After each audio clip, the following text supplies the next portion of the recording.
Hello welcome. இன்றைக்கி எந்த படம் ரிவ்யூ பார்க்க போகிறேன்னா ரெட்டத்தலை. அருண் விஜய் ஒரு பொண்ணை லவ் பண்ணுவார். அந்த பொண்ணுக்கு காசு மேலே தான் இஷ்டம் அவரை விட. ஸோ அந்த காசு சம்பாதிக்கிறதுக்கு அருண் விஜய் எப்படி சம்பாதிக்கிறாரா இல்லையான்னு தான் இந்த படத்தோட கதை. அருண் விஜயோட பர்ஃபார்மன்ஸ் பார்த்திங்கன்னா ரொம்ப நல்லா இருக்குது. அவர் குத்த ரோல் ரொம்ப நல்லா பண்ணியிருக்கிறாரு. அதே மாதிரி தானியாவில் தான் அவங்க குத்த ரொம்ப நல்லா பண்ணியிருக்கிறாங்க.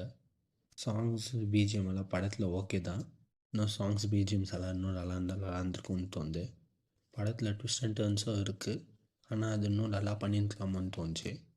மேக்கிங்கோ ரைட்டிங்கோ நல்லா இருந்தால் இன்னும் நல்லா இருந்திருக்குமோன்னு தோணுச்சு. ரெண்டுமே சொதுப்பி வச்சுருக்காங்க.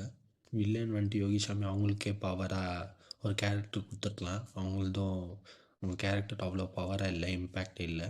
அதே மாதிரி ஜான் விஜயோ ரோலோ கொஞ்சம் ஓகேயான ரோல் தான். அதே மாதிரி படத்தில் ரொம்ப லாஜிக் மிஸ்டேக்ஸ் எல்லாம் இருக்குது. உங்களுக்கே படம் பார்க்கும்போது தெரியும். கதை வந்துட்டு நல்ல கதை தான், ஆனால் மேக்கிங் மட்டும் சொதுப்பி வச்சுக்கிறாங்க. அது மட்டும் நல்லா பண்ணியிருந்தால் ரொம்ப நல்லா இருந்திருக்குமோன்னு தோணுச்சு. ஓவரால் பார்த்தீங்கன்னா ஒரு ஆவரேஜான படம். போய் தேட்டரில் போய் பாருங்கள். தேங்க்யூ.